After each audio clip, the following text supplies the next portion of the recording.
We're back just in time for episode number 20, as tonight ESPO and I will discuss the latest in MLB, including our reaction to probably the greatest debut in starting pitcher history this past Saturday with Tyler Gilbert of the Arizona Diamondbacks throwing a no-hitter in his first Major League start. Really cool stuff. Then a special guest is going to join us for the first time on the show. An actor, a filmmaker, Dan Checkley. He's going to drop in and discuss the greatest baseball film characters tonight on our bracket. Plus, Espo has his pick of the day tonight on Leading Off.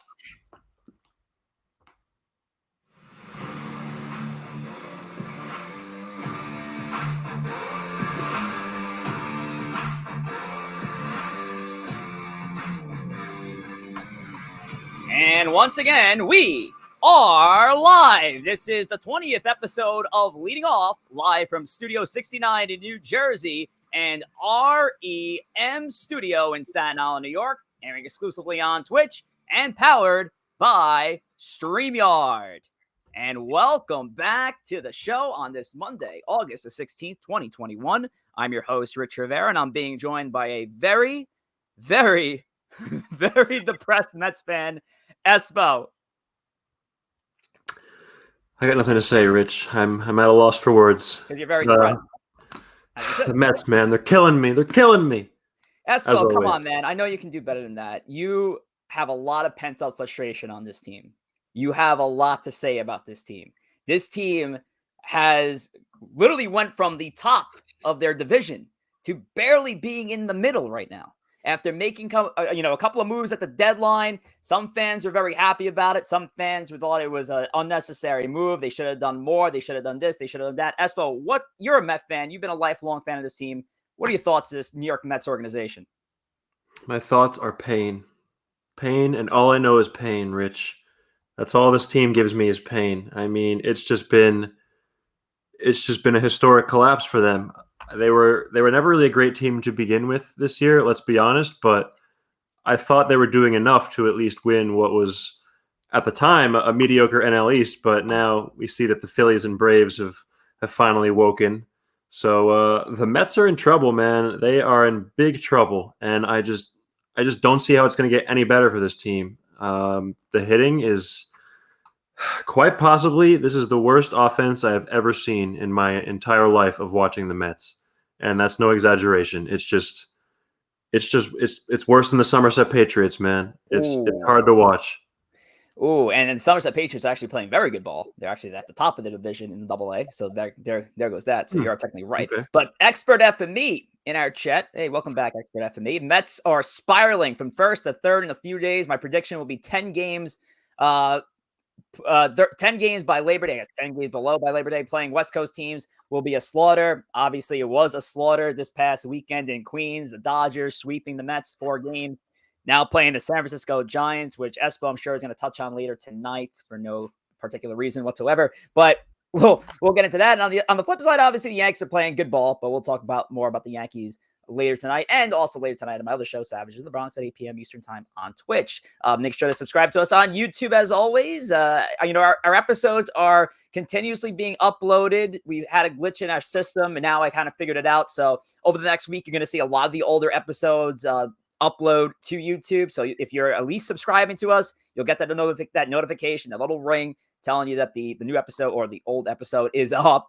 I'll try to get everything up there by the end of the week. So just make sure to share, like, and subscribe. So as always, ESPO, it's time for some ducks on the pond, which, of course, the Mets had trouble trying to, cash in with any ducks on the pond. But in our ducks on the pond, we get into the news and notes of MLB. We started with injuries as always. On the Yankees side, maybe not everything is sunshine and rainbows for the Yankees, because Luis Severino has undergone an MRI for his right shoulder, as his shoulder was tight. He was pulled from his rehab start that he had originally scheduled for.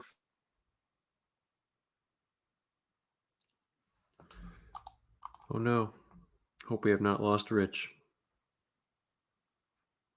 But if so, he is frozen in a pretty unfortunate spot. Well, I guess we'll keep going. Luis Severino, as Rich was alluding to, has gone on the IL with some shoulder tightness, and Really, you can't be surprised if you're a Yankee fan with Severino going down. I mean, he's just you can't rely on the guy at all whatsoever. So really no surprises there. Darvish going on the IL again. He's someone that's very injury prone, so can't say it's surprising. But for the Padres, definitely a huge loss for them. Now he hadn't been pitching great. Oh, you I'm back, back. Rich? Sorry about that. All right. I wasn't Continue, sure if it was Espo. me or you. So No, that was me. That uh, was all me. okay, yeah, I was touching on Severino and saying how you really can't be surprised that he's still experiencing these issues. I mean, it's a shame that the Yankees probably aren't going to see him in their rotation this year. Just being honest, I At wouldn't this bank rate, on they're it. lucky to see him at the extent of his contract extension that he got after the 2017 season. And so far, it's just been horrible. It's been a contract marred by injury. 2019, he was basically on the shelf for the most part. 2020, he was nowhere to be found. 2021, obviously, he hasn't yet to pitch in the major league level. It's been a worthless contract. Now, obviously, at the time, hindsight's 2020. You're thinking, all right, this guy could be the future number. This guy is the number one pitcher in the rotation. I You mean, may it not looked need like a it. guy like Garrett Cole, and it hasn't worked out that way. It's a damn shame. You hope for the best, and Severino potentially lost for the rest of the season, depending on the severity of what this MRI will find in his shoulder. Quick notes: Yu Darvish also on the IL. Julio Urias, who has been a stable force for that Dodgers rotation, which has obviously been great because how good the Dodgers have been. Urias, though, has been fantastic in that rotation. And outside of Walker Buehler, probably their best pitcher stat-wise for the 2021 season. Obviously, that's not knocking Max Scherzer or Clayton Kershaw, but Urias had a great season. And Joe Ross, partially tear of the UCL, which obviously is code word for Tommy John surgery. They might Yeah. possibly have to go through that, and like to see that. Obviously, Severino kind of just bringing things back full circle. Severino coming off this Tommy John surgery, still not fully healthy. So you hope for the best for any pitcher in the game. Joe Ross going down with that injury as well. We Of move course, forward, though. Of course, Urias stayed healthy enough to pitch a great game against the Mets before going on the Well, of IL. course he did. Had Yeah, to throw that there. yeah, of course. But we hate to see injuries, but hey, if you're gonna go down after a Mets start. Tyler Gilbert. When it rains, it pours. Absolutely. Speaking of starts, Tyler Gilbert with one of the greatest starts in the history of baseball, probably the best. I mean, you wouldn't expect a rookie pitcher to come up, and Gilbert's had a couple of innings under his belt already. Nothing special. He hasn't given up a run yet, and he goes 9 strong and doesn't allow a hit to the San Diego Padres, which are obviously not a fluke. They're going to be a team that's going to be in the playoffs. They just had Fernando Tatis activated off the IL. So the San Diego Padres, they come into Arizona, big favorite. They're facing this rookie pitcher, should beat on him. He's a lefty that doesn't really top out too much. He only struck out, I think, 5 batters on Saturday. Tyler Gilbert throws the first no-hitter in his first MLB start since Bobo Holliman in 1953. Congratulations, Tyler Gilbert. And congratulations for beating Bobo Holliman's record. And yes, I just wanted an excuse to say Bobo Holliman again. But I had the pleasure of watching the last few innings of this game. Whenever there's a no hitter potentially happening, I always try and catch the last couple innings, and I was fortunate enough to see it this time. And Gilbert actually set a record for fewest pitches in the remaining 2 innings of a no hitter. He only threw 14 innings.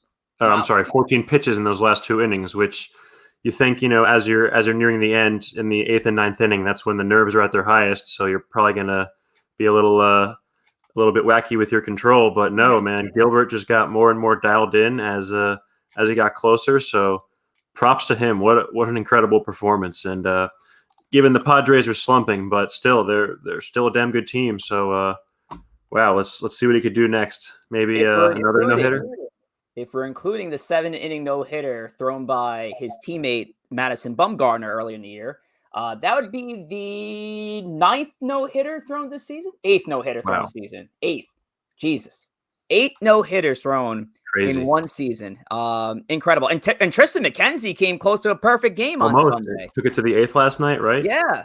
You know what I don't like is, like, we're seeing all these no-hitters, and you see some, I don't know if it's pundits or just idiots on Twitter is like, oh man, all these no hitters are bad for the game. Something's wrong. The pitchers are dominating too much. And I say, fuck that, man. Like, Mhm. it's great for the game to see no hitters. And there's always going to be, runs of pitchers dominating and hitters dominating. And given there is some issues with juice balls and whatnot and sticky stuff, but Mhm. it just all comes and goes in waves. And you just got to appreciate great pitching when you see it. And Right. 8 no hitters, 9 no hitters, whatever it is. Mhm. I want to see more of that, man. It's fun for baseball to see no hitters. But right now, baseball doesn't want to see that kind of fun. Obviously, with the heavy ban on the substances, which they had already in place, but obviously this is more of an enforcement. They clearly are not the biggest fan of the juice ball, although clearly on Thursday's game and the Field of Dreams games, those were used. Had to be. We'll talk about it, but yeah, it's been wild. Obviously, baseball's trying to balance it out. I say, fuck it, let it all rip. I want to see the sticky substances, the and I want to commissioner's see the office. juice ball. Fuck it. I know, man. The commissioner's office is they're just so damn out of touch, and they don't know what people actually like, and they're just so hell-bent on changing the game for no damn good reason at all. Like, if it ain't broke, don't fix it. Yeah. Simple as that. Absolutely. Corey Fabs in our chat, too many no-hitters, watering down the amazement of no-hitters. And to your point, Alex, I think, yes, who the fuck is Alex? To your point, Espo, yeah, it definitely does make it a little less exciting, but still a no-hitter's a no-hitter. We do like it. We want to see more of it. We want to see 4 home run games. I want to see the first 5 home run game, but who would do it? Who's going to hit their first 5 home run game in the MLB today? I don't know, but it better not be an Espo pick of the day. I can tell you that because it'll be wrong. It would be Ohtani. That's my pick. Ohtani, right? Ohtani will come in just fucking God mode. 5 home runs, perfect game, strikes out 27 batters. Like, yeah, baseball will be all anyone can do it. It's him. All right, last note here as we'll move on quickly. The San Diego Padres signing Jake Arrieta. Tampa Bay Rays signed reliever David Robertson, fresh off his silver medal with the U.S. Olympic team. Obviously, 2 veteran pieces, 2 guys that are known to pitch well in the playoffs. Arrieta, of course, was with those 2016 Cubs. David Robertson all the way back with the 2009 Yankees. Going to sting a little bit watching Robertson in the Rays uniform.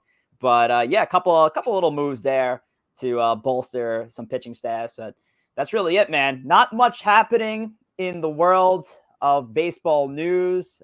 Things have kind of simmered down. But, obviously races are heating up in baseball. Now we're starting to look at, hey, every series is important. And then soon enough, it's going to be every game is important. So, Espo and I are going to definitely cover that and more. And to hear about how we're going to cover it, you can always follow us on Twitter at LF Podcast. You can follow Espo at The Life of Espo. And sorry, I've been on a bit of a. I thought I fucking died again. Oh my god! I've been on a bit of a Twitter hiatus these last few days, but I'll be back posting our pick of the day once it wins. Fair enough. And you can follow me at Rich J Rivera. But most importantly, you can follow our special guest. And yeah, it's been a while, Espo, but we have a special guest for tonight's show. And we don't have those corn stalks up for a reason. No, we do have them up for a reason, but I'll get into that in a little bit. But our guest tonight is going to talk about those corn stalks. He's going to talk about the Field of Dreams and the possibly the game this past Thursday. He's our special guest that you can follow at Dan Checkley on Instagram and Twitter. Our guest is an actor. He's a filmmaker. He owns his own media company called Checkley Digital Media, which you can follow at Checkley Digital Media. You guessed it. This New Jersey native, he's tuning his craft at Full Sail University, and he's a huge Yankee fan. So obviously we'll talk Yankees with him, and Field of Dreams and baseball movies and much more. So joining us live on Leading Off, ladies and gentlemen, Dan Checkley. What's up, Dan? Gentlemen, how are you this lovely evening? What's up, buddy? Good to see you. Daniel, we had you on Savages in the Bronx, obviously, which you guys, if you're huge Yankee fans, check out 8 p.m. Eastern time on Twitch with my co-host Tom Waspel.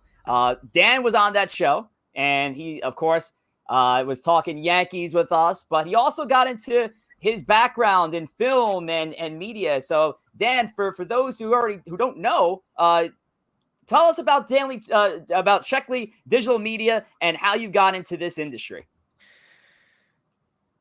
Well, that's a very long story, so let me give you the abridged version. Too long, So didn't read. to just make a very long story short, I've been a professional actor for years, and just naturally started to transition into the filmmaking side of things as well as the being in films side of things. And over time, things just grow and evolve. And over last summer, just over a year ago, I just had my 1 year anniversary about a month ago. There you go. I LLC'd my own company doing commercials, promo videos, social media, for local businesses in my area here in New Jersey. And then I was approached by a buddy of mine who owns his own professional filmmaking company. Outside of like promotional stuff and videography, it's cinematography.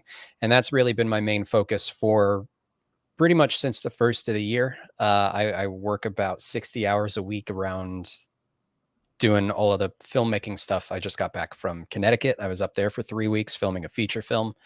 So things are going, man. Things are very fun. I love being a filmmaker. It's probably the coolest, most rewarding job I've ever had. And yeah, I love baseball too. Yeah, and this is why, and of course, we're bringing both of it together, the love of film, the love of baseball. Obviously, this Field of Dreams game that just happened this past Thursday between the Yankees and White Sox, the most watched, the most viewed on television since 2005.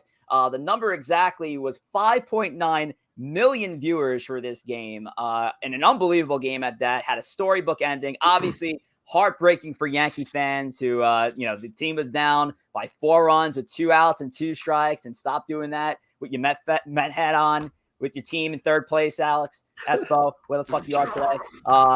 So listen, it was a great game. I'll have to I tip my cap to the White Sox. It was a great series with them. But yeah, that game, phenomenal. Kevin Costner showing up at the beginning with the players going through the corn stalks. So awesome. ESPO, what were your reactions of the Field of Dreams game? 5.9 million, man. That is a lot of people watching a baseball game. And for a lot of the casual viewers, I'm sure they're watching it. I mean, man, what a perfect game to watch. It was just from start to finish. It was absolutely everything I had, pun intended, dreamed of watching. Mm-hmm. Because we got to see a whole bunch of home runs. We got to see some beautiful views. I mean, just from an aesthetic standpoint, Dan, I know you said you like cinematography. This game had all the views. I mean, it's in Dyersville, Iowa, which I don't know where the hell that is. It's Bumblefuck, Iowa. Let's be honest. But despite being in the middle of nowhere, they still made it look absolutely beautiful. And the skyline was perfect. Them walking out of the corn was perfect. Just everything about the game was perfect, including the Yankees losing. We brought you on as a filmmaking expert here. How does Field of Dreams stack up as one of the greatest baseball movies, and maybe not even baseball, sports movies of all time? I think Field of Dreams in particular is probably one of those films that it's a baseball movie. I wouldn't necessarily call it a sports movie. I feel like it's one of those films you either like it because you like baseball or you like it because you genuinely like the story. But if you're a football fan, say, I don't think you're really going to enjoy Field of Dreams the way somebody like the three of us would, that being said, I think the cast is absolutely fantastic. I think the story is incredibly written, and I believe it's based off of a book. I think it is. I think so as well. Yeah. So it is based off of a book. So there is source material. And I don't know how close to the book it actually is, but the screenplay is beautifully written. Shoeless Joe was the novel. W.P. Kinsella. By W.P. Kinsella, who, of course, Ray Kinsella, the main character of the movie, named after W.P. Poetic. I love it. Poetic. I think it's one of the best sports movies out there. Now, that's also coming from my lens of being a massive baseball fan. Mm-hmm. Absolutely. And for me, I would say, and ESPO, I know we touched on it earlier on in the early days of leading off, probably prior to leading off when we were doing our warm-up shows, when we were listing some of our favorite baseball movies ever. Field of Dreams, I think, is the top 3 for most baseball fans. I think that's without a doubt. For me, I'm saying Sandlot's always the number 1. Field of Dreams is probably in that top 3 somewhere. But yes, fantastic movie. And again, that game Thursday, picturesque, Hollywood ending, everything you could have asked for and more in that game. What was it? 8 home runs flying off bats, Espo? I mean, it was nuts. Yeah. And let me tell you, balls were fucking juiced as hell for that game. They had to be, man. Blame They had to baseball be. for doing it. And Lance Lynn gave up 5 runs. He doesn't normally do that. Ball had to be juiced. Yes. And listen, I get Liam Hendricks has had he's had some bad success against the Yankees going back to his Oakland A's days, and Aaron Judge teeing off of him in like the wild card game. But yeah, you had to tee those balls. You had to juice those balls for that game. You know, there's nothing more marketable than seeing home runs fly into corn and hearing Joe Buck going crazy when the corn stalks are getting abused by the big guys and Aaron Judge and Giancarlo Stanton. Nobody wants to come down. Nobody wants to come down and watch a 3-1 game and no home runs fly into the cornfield. I mean, that's like, again, we want to see it. I'm with it. You know what they say, Rich? Chicks dig the long ball. They do. They don't dig the sacrifice bunt. Right. They just don't. And they also dig Dan's well, naturally. Yeah. And of course, naturally. follow him at Checkley Digital Media on Twitter. Now, Dan, the reason why we brought you on, not only to talk about baseball, movies, and Field of Dreams, but we have a bracket, and that's our big segment tonight. And on tonight's bracket, we are going to discuss who is the most iconic baseball movie characters of all time. Now, there's a little bit of criteria in the picks that we made here for the list of 8 that we have. All the characters have to be fictional. So we couldn't go with a biopic. You couldn't say like Billy Bean portrayed by Brad Pitt or Chadwick Boseman's rendition of Jackie Robinson in 42. So it has to be fake fictional characters. Also, they don't necessarily have to be a player in the movie. So they could be non-players, which I believe there's 1 or 2. So we're going to get through it. Also, the last bit, 1 character per movie. Obviously, it was hard because a few movies have just amazing characters. The Sandlot in particular had a hard time leaving off Hamilton Ham Porter, but obviously there was a bigger character we needed to put on this bracket. So let's get into it. Our bracket, starting with Dan here. So who are you choosing? Most iconic baseball movie character of all time between our number 1 seed, Roy Hobbs from The Natural, or Stan Ross of Mr. 3000? Bernie Mac. Roy Hobbs. All right. Hands down. Easy. That's an easy one for me. This is why we do a 1 versus 8 seed. Let's go. Yeah, as much as I love Bernie Mac in Mr. 3000, very underrated baseball film, I think, by the way. There's no way it's going to stand a chance against the great Roy Hobbs. I mean, this guy is, you might call him the Babe Ruth of baseball movie characters. He's just that iconic. And that iconic scene of him crushing that game-winning home run off Tower the lights. Power. And all the lights are going. I don't know how.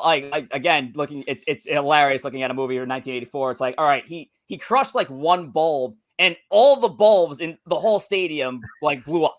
So I don't know how he did that. He's the natural man. That's why. All righty, let's move on. And this is a great matchup. That's what I was talking about before the show. It's so great. At our number 4 seed, we have Crash Davis, obviously portrayed by Kevin Costner in Bull Durham, and then we have Ray Kinsella, also portrayed by Kevin Costner in The Field of Dreams. So, Dan, who are you picking? I'm going to have to go with Kevin Costner on this one. Oh, that's a really tough one. I think I'm going to go with Ray Kinsella. Fair enough. Aptly named. The Cornstalks are very happy to hear that. Espo, what's your pick here? For the sake of making this interesting, I'm going to go with Mr. Crash Davis. Okay. Mix it up a bit. I think as great of a character Kinsella was, he's, I don't want to say he's boring, but, Crash Davis seems like a guy I'd rather go out a night on the town with. Just saying. Joey Gallo, a 2-run home run. The Yankees take the lead 2-1 in the Bronx against the Angels. I'm going to go with Kinsella as well here. So obviously it's a tough choice between the 2 Kevin Costners. Kevin Costner also left off the bracket. Another Kevin Costner portrayal for the love of the game, Billy Chappell. So he did a great job as Billy Chappell as well. And obviously a love for baseball by Mr. Costner. But I'm going Ray Kinsella here, sticking with the Field of Dreams theme for tonight. And it'd be wrong for me to knock out the Field of Dreams lead in Ray Kinsella, Kevin Costner. All right, moving on. We have Benny the Jet Rodriguez checking in at our number 3 seed, of course, from the Sandlot. And then we have Dottie Hinson, our number 6 seed of a league of their own, a badass catcher in Dottie Hinson. Dan, who do you got? So this one's a tough one because depending on how old the person is that you ask this question to, if it's, probably our parents' generations, we're looking at Dottie Hinson being the answer there. Mm-hmm. But if you ask millennials, the answer is clearly Benny the Jet Rodriguez. For that reason, I'm going to go Benny the Jet Rodriguez. However, that being said, I think as a whole, A League of Their Own is a better baseball movie than The Sandlot. I said it. I said it. Ooh. I stand by it. It's a hot take. Like, I would debate it, Dan, because Sandlot is my number 1 without a doubt. But debating a filmmaker and an actor on his opinion of a movie, I think is a fight that I'm going to lose. Art is always subjective, my friend. It's always ESPO, subjective. who do you got? Art is indeed subjective. This may be a shocker, but I'm going to ride with Dottie here. Benny the Jet, amazing character. But I guess I'm just looking at the rest of the cast of The Sandlot, and it's just a great ensemble cast. And yes, Benny the Jet is kind of the ringleader, but the movie could stand alone without him if it came to that. I don't know if A League of His Own is as good as it is without Dottie Hinson, without Gina Davis's performance. For that reason, I'm going Dottie. That's a fair point.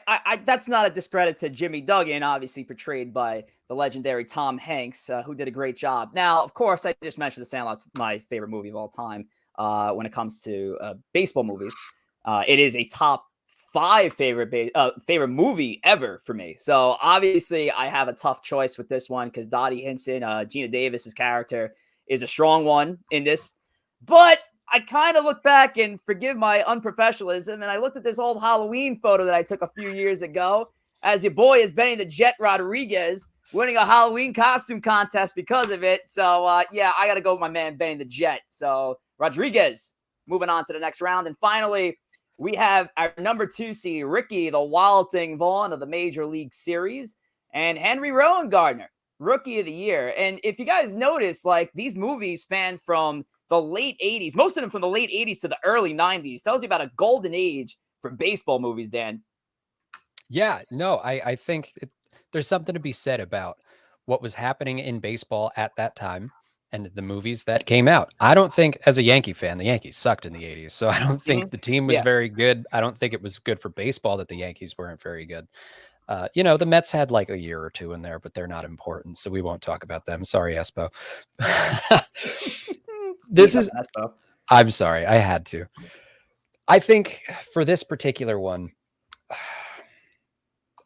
I love Henry Rowan Gardner. I think now that's not my choice. My choice is going to be Ricky Vaughn. Okay. I think Ricky Vaughn is probably my favorite baseball character of all time. Wild Thing makes my heart sing. Major League is my favorite baseball movie of all time. I think it's the most quotable baseball movie, right next to The Sandlot. The Sandlot would be a very, very close second. But as much as I love Henry Rowan Gardner, it's got to go to Ricky Vaughn. Yeah, I'd have to agree. I think ESPO too, right? Yeah, I'm in agreement. Henry Vaughn. It's funny. Henry Rowan Gardner and Rick Wild Thing Vaughn could not be more polar opposite individuals as characters. And Henry's great, but he's just a kid, and Rick Vaughn is he's just an iconic character, man. There's just really no debate in this one. But you know what? Throwing both in my fictional starting rotation if I had to.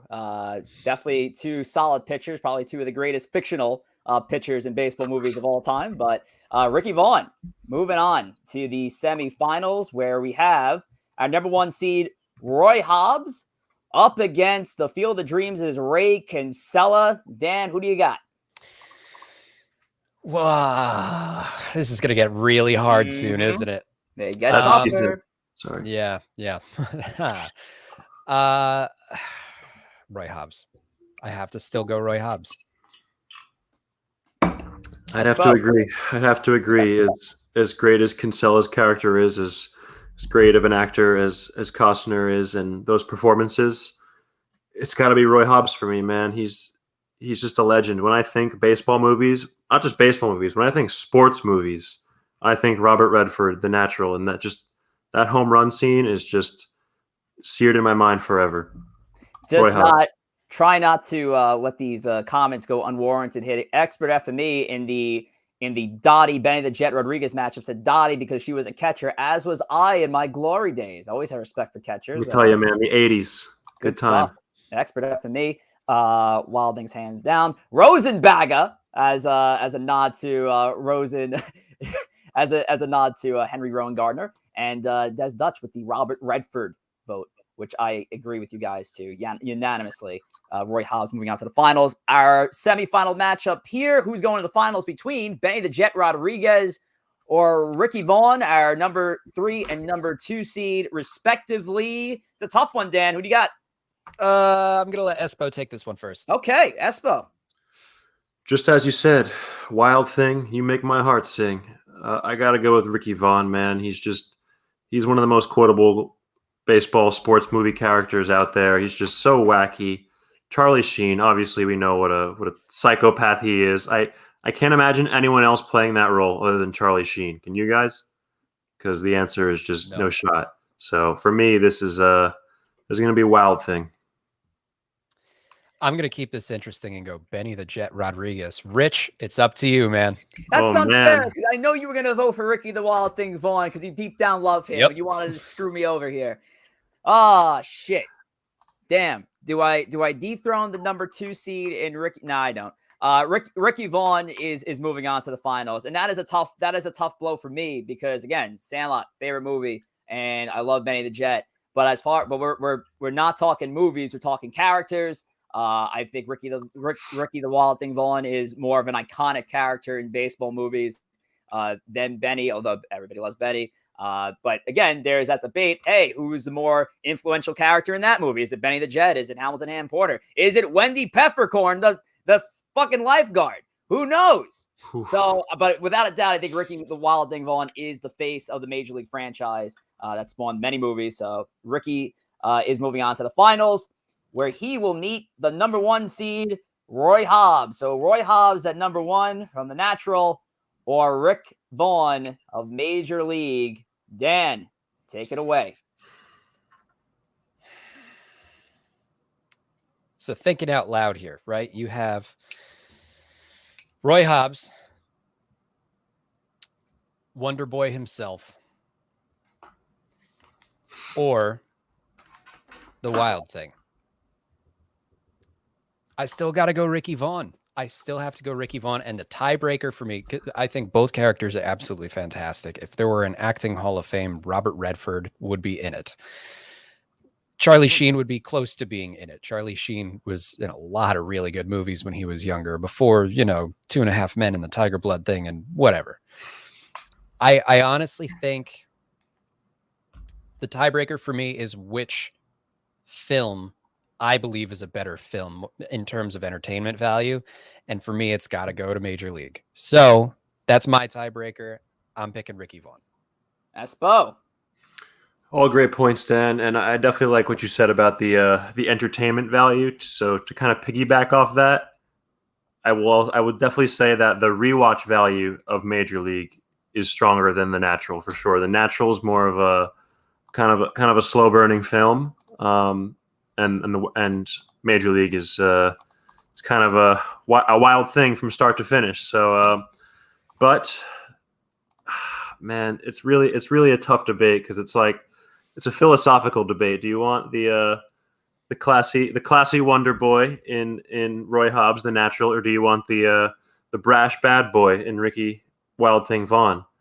So for me, man, I feel like you can't go wrong with either guy here, but I gotta go Roy Hobbs, The Natural. It's just classic for me, and I'm a sucker for nostalgia and old school, and that just tugs at my heartstrings, that movie and that character. And Robert Redford, he just knocks it out of the park in that role. I Gotta go with Roy Hobbs. So I know I'm the tiebreaker here, but the tiebreaker for me is iconic scene. And again, this is subjective, but nothing is more epic to me than Ricky Vaughn's entrance in Major League 2, closing out the game. I want Parkman. Give me the fucking ball. I'm putting that son of a bitch on. And then he strikes out Parkman to end the game. The crowd goes nuts, the Wild Thing. And hell, I think that's an epic scene. And for Indians lore, too. I mean, it spawned so many movies from Major League. I think Ricky Vaughn is the face of baseball movie characters, in my opinion. That's no knock to Roy Hobbs and the natural and the scene, like I mentioned, with the lights. But I'm going in the fight between scene versus scene. Which one gives you more goosebumps? I'm going Ricky Vaughn here. I'm going Major League Series. Rick Vaughn is our winner here. Most iconic baseball movie character of all time. That was tougher than I actually thought it would be. Because I know Dan's love great matchups. Major League and Ricky Vaughn, and hell, even surprised me in the last round putting in Benny the Jet Rodriguez over him. So great bracket, great discussion, guys. And Dan, more importantly, thank you for joining us on Leading Off. We'll 100% have you back, but unfortunately, we're gonna have to send you back into the corn stalks. Dan, anybody you want to shout out, thank, any way we can support Checkley Digital Media? The floor is yours. Let me give him a follow. Yeah. Go and give me a follow at Dan Checkley on Twitter and Instagram, and at Checkley Digital Media on Instagram. Got some cool stuff coming through the grapevine. That's not the saying. I have some cool things coming up. So why don't you guys pay attention to what I'm doing and follow me, and we'll see what happens. Of course, sounds good. Dan, it was a pleasure, man. Have a good one, and let's go Yankees. Let's go Yanks. Always a pleasure, gentlemen. All right, buddy. Enjoy Take care. Dan Checkley, great guest to have on, making his leading off debut. What Dan is not aware of, though, is the ESPO pick of the day. And the ESPO pick of the day, of course, is ESPO. Yeah, he's already touched his face because he's not sure of how this is going to go down. That's when ESPO places his betting line on what's going to happen in tonight's festivities of baseball. So ESPO, floor is yours. That's the second time I used that phrase, so I'm not going to use that phrase again. It's your turn to go here. So thank you, sir. The floor is indeed mine. But before we get into the ESPOTD, got to give a special honorable mention in the baseball character segment to my boy Gus Bus from the Benchwarmers, Rob Schneider. The Bus. I'll shout out Steve Nebraska of the Scout because my buddy wanted me to shout him out. So there you go. Hell yeah. Okay, so moving on. Back to the ESPOTD. As you know, Rich, I love to mix business with pleasure. Yeah, there we go. I also love torture. So my bet tonight is going to be the San Francisco Giants to beat the New York Mets. But because DraftKings has to be evil and make money, I'm not picking the Giants to win outright. They got to cover the run line, which in baseball is basically the spread. So the Giants have to win by 1.5 runs. So technically they have to win by 2 or more. And as a Mets fan, I just don't see how we compete tonight. I mean, yes, I'm on the team. Obviously they got thrashed last night by the Dodgers, and they had to do a cross-country flight overnight to San Francisco, and now you're going to play one of the hottest teams. Actually, no, not one of the hottest. The best team in baseball in the San Francisco Giants, going up against their best pitcher in Kevin Gausman. You're telling me that this offense is going to put up enough runs to beat the Giants tonight? I hope I'm wrong as a Mets fan, but, I just don't see it happening, man. We're going to get thrashed tonight.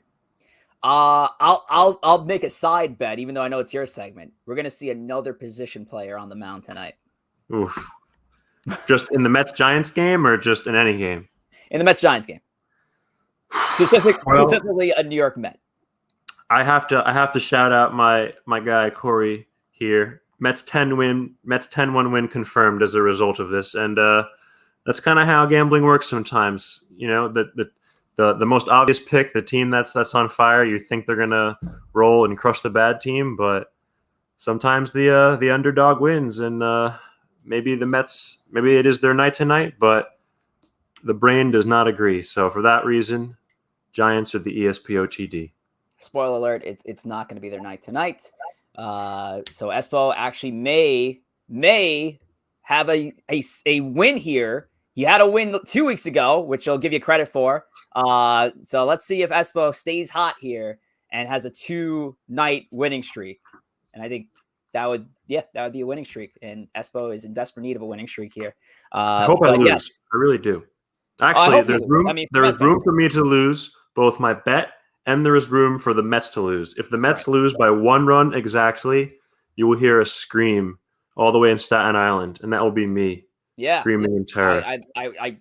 I'm gonna shut my windows. But the Giants, the Giants. ESPO has the Giants going over his favorite Mets and covering the 1.5 spread. I have a Mets position player also pitching in this game. So we'll see what happens. It's going to be a lot of fun. But until next week for episode 21 of Leading Off, we'll see you again here, 7 p.m. Eastern time on Twitch. I want to thank all the supporters, our Twitch viewers, our Twitter followers, Dan Checkley, who was fantastic as a guest. We'll definitely have him on. Make sure to give him a follow once again at Dan Checkley and at Checkley Digital Media on his Twitter and Instagram. ESPO, anybody you want to thank before we send this off? I'd like to thank executive producer Rich Rivera for always putting together a great show. I'd like to thank the fam for always being supportive and tuning in. And, of course, I'd like to thank the real MVP, Desiree Esposito. You're the best. You're the best, Desiree. All righty, folks. We'll see you here next week. Take care.